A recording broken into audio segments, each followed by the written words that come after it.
toute façon, un indique qui serait blanc comme neige, ça n'existe pas. C'est pas un mec intéressant pour nous. Quelqu'un qui a rien à se reprocher, c'est pas un mec qui a des infos à nous donner.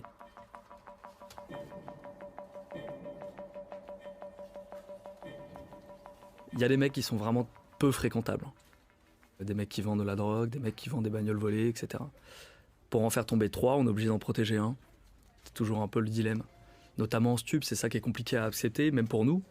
Et encore moins, c'est encore plus dur pour les gens de l'extérieur. C'est l'idée qu'un mec puisse être protégé par la police alors qu'on sait que c'est un mec qui a des trucs à se reprocher. C'est un vrai délinquant.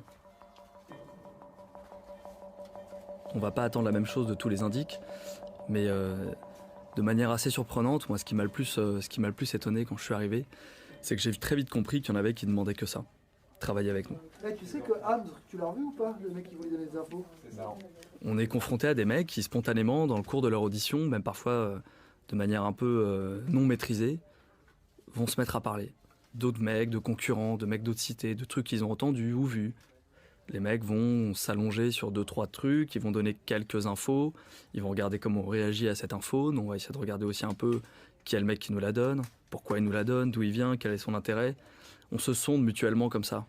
En dépit de tout ce que les textes de rap peuvent dire, de tout ce que l'administration policière peut dire sur la frontière qui nous sépare des mecs qui sont dans la rue et nous, c'est jamais aussi étanche que ça.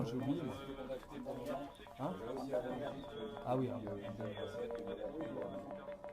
Il y a pas mal de complicités qui peuvent se nouer. C'est pas des complicités crapuleuses, mais c'est une certaine entente intellectuelle. Et puis il y a l'intérêt, il y a un intérêt commun. Quand un mec se retrouve en garde à vue et qui vient d'être papa et qui risque 5 ans, et il sait que derrière, il y a un paquet de mecs, de concurrents ou de mecs qui lui ont fait des crasses, qui l'ont extorqué du pognon, qui l'ont escroqué sur des affaires, la tentation est grande pour lui d'aller en balancer quelques-uns. Ça lui donne les coups des franches pour continuer son business si jamais il ressort. Et ça lui permet d'échapper à une décision pénale trop lourde.